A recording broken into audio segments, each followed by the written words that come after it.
সুপ্রভাত। স্বাস্থ্য নিয়ে কিছু কথা। স্বাস্থ্য আমরা কি করে ভালো রাখব? স্বাস্থ্য কি? ইংরেজিতে একটা কথা আছে, হেলথ ইজ ওয়েলথ। স্বাস্থ্যই সম্পদ। সত্যিই তাই। কোন মানুষগুলো সুখী বলুন তো? যে মানুষগুলো ওর প্রতিদিন ট্যাবলেট খেতে হয়, ওষুধের ওপর জীবন নির্ভর, প্রতিদিন জরাজীর্ণ অবস্থা, কষ্ট, ক্লেশ, স্ট্রেস, প্রতিটা মুহূর্ত যেন জীবনে হাঁপিয়ে উঠছে। তাদের কাছে যদি কখনো যান, ওনারা বলে দেবেন হেলথ বা স্বাস্থ্য কতটা মূল্যবান। দাঁত থাকতে দাঁতের মর্যাদা আমরা দিই না। যতক্ষণ আমাদের শরীর ঠিকঠাক চলে যাচ্ছে, আমরা কেউই নজর দিই না। শরীর নিয়ে আমাদের কোনো চর্চাও নেই, কারণ আমাদের মনের মধ্যে গেঁথে দেয়া হয়েছে একটা ধারণা যে 40 পেরোলেই নাকি সুগার, প্রেশার, বাতের ব্যথা, গ্যাস, এগুলো আমাদের বিধিলিপি, এগুলো আমাদের অদিষ্ট। ওষুধ ছাড়া আমরা অচল। আদেও কি এটা ঠিক কথা? আদেও কি ওষুধ ছাড়া আমরা অচল? আদেও কি ওষুধ খেয়ে আমরা আমাদের নিজেদের জীবনকে ঠিক রাখতে পারছি বা সুস্থ রাখতে পারছি? ওষুধ সাময়িক মুক্তি দেয়। যখন আমরা কোনো রোগ নিয়ে ডাক্তারবাবুর কাছে যাই, তখন আমাদের ওষুধের সংখ্যা কটা থাকে? একদমই না।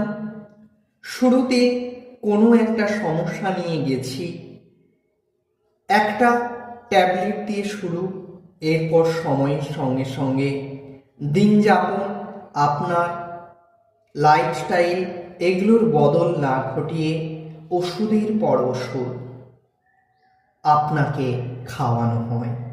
ওষুধের ডোজ বাড়ে, চেঞ্জ হয়, আবার নতুন ওষুধ। এর সাথে তো প্যাথোলজি সেন্টারে আজ রক্ত পরীক্ষা, তো কাল বডি চেক আপ, প্রেসার ইত্যাদি, এক কথায় টেস্ট তো লেগেই আছে।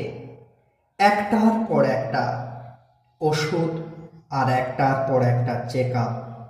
কথাগুলো নিজের জীবনের সাথে একটু রিলেট করুন, বুঝতে পারবেন। গিয়েছিলেন একটা রোগ ভালো করতে, 1-2 বছর পর বা 5 বছর পর দেখা গেল আরও একটা রোগ এসেছে আপনার শরীরে। আপনার মাথার গোড়ায় ওই ওষুধের ডিব্বা বা ওষুধের কৌটা, যেটাই বলি না কেন, এক কথায় ওষুধের সংখ্যা ক্রমাগত বাড়ছে, বেড়েই যাচ্ছে, কিন্তু আপনি খুব একটা ভালো নেই।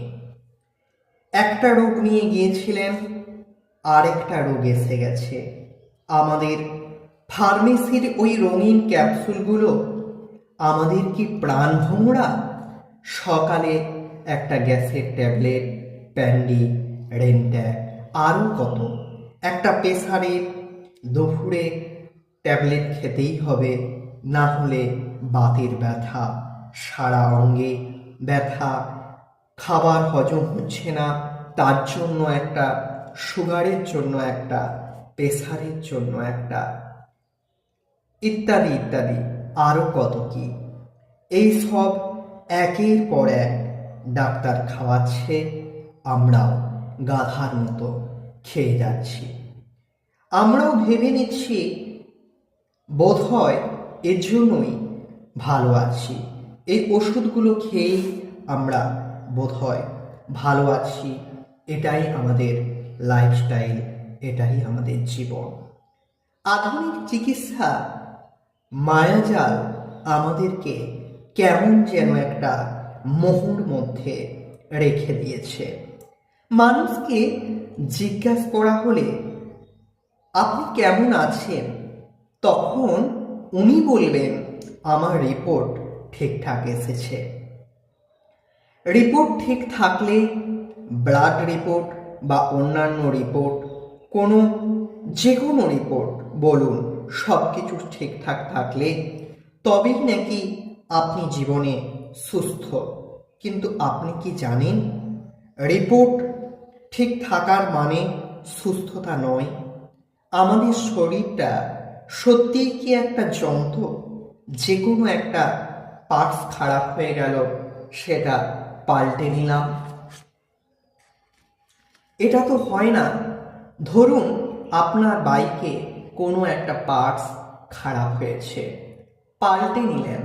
আমাদের শরীরে সেটা কি সম্ভব?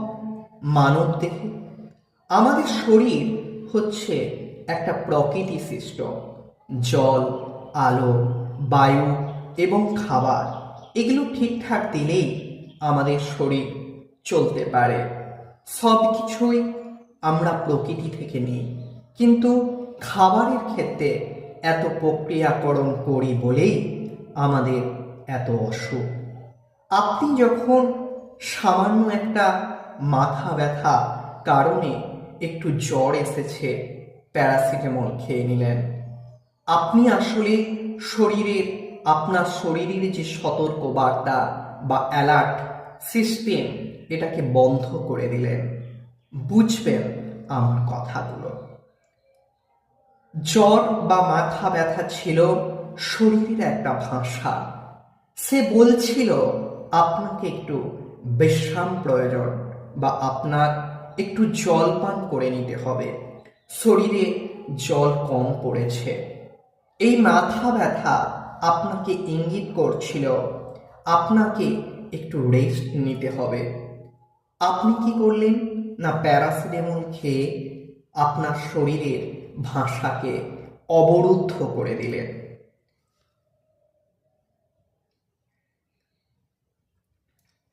শরীরের ভাষাকে অবরুদ্ধ করে দিলেন। দীর্ঘমেয়াদী ওষুধের পার্শ্ব প্রতিক্রিয়া, সাইড এফেক্ট নতুন রোগের জন্ম দেয়। প্রেসারের ওষুধ কিডনিকে নষ্ট করে, ব্যথার ওষুধ লিভারকে নষ্ট করে। প্যারাসিটামল লিভার ফেল এবং হার্টের ক্ষতি করে। ছোট্ট ছোট্ট অসুখে ওষুধের বাক্সে হাত না দেওয়াই শ্রেয় আপনার জন্য। এখন এআই এবং গুগলের যুগে প্রত্যেকটি ওষুধের সাইড এফেক্ট আপনি নিজেই দেখে নিতে পারবেন আপনার ফোনে। জ্বর এসেছে, ফিভার এসেছে, আপনার শরীরকে একটু সহ্য করতে দিন। ওই টেম্পারেচার এসেছে, আপনার শরীরের সৃষ্ট প্যাথোজেন ভাইরাস যে ঢুকেছে, সেগুলোকে মেরে ফেলতে বা প্রতিহত করতে আপনার শরীর জ্বর এনেছে। আপনার পেট খারাপ হয়েছে, উপবাস করুন। শরীরের আবর্জনা বের করার জন্য এটা একটা স্টেপ। বন্ধ করবেন ওষুধ খেয়ে। এটা কিন্তু শরীরের ভাষা আপনি না বুঝে তা অবরুদ্ধ করে দিলেন। শরীরের ওপর বিশ্বাস রাখুন, আপনার শরীর আপনাকে কখনোই ঠকাবে না। এর মানে আপনার শরীর এবং আপনার মনের চিন্তা ভাবনায় আপনার বহু রোগ ভালো হয়, আবার মনের চিন্তা ভাবনাতেই বহু রোগ প্রতিহত করতে পারে। মনের কারণে 90% রোগ হয়, এটা জেনে রাখুন। বিশ্বাস হচ্ছে না? বুঝিয়ে বলছি। একবার ভাবুন তো, আপনি শেষ কবে প্রাণ খুলে হেসেছিলেন? শেষ কবে কারণ ছাড়াই কেঁদেছিলেন? আমরা আসলে নিজেদের এই আবেগটাকে দমিয়ে রাখি। সমাজ, লজ্জা, পরিবার, বিশেষত পুরুষেরা নাকি কাঁদতে পারে না, তাদের কাঁদা নাকি চলে না, তারা নিজেদের গভীর ক্ষত নিজেদের মধ্যে লুকিয়ে রাখে। এই ক্ষত লুকিয়ে রাখা যে আমাদের শরীরে কত ক্ষতি করে সেটা আমরা নিজেই জানি না। আমি নিউট্রিশনিস্ট সৌরভ ঘোষ আপনাদের সঙ্গে রয়েছি। কারণে অকারণে আমাকে ফোন করবেন, যে কোনো রোগের শুশ্রূষা সমস্যার সমাধান করি এবং তার সেই রোগীর সারাদিনের ডায়েট চার্ট বানিয়ে দিই। এর ফলে সে কঠিন রোগ থেকেও সমাধান পেতে পারে। যোগাযোগ করবেন 7076420693 আমার নাম্বারে। ধন্যবাদ।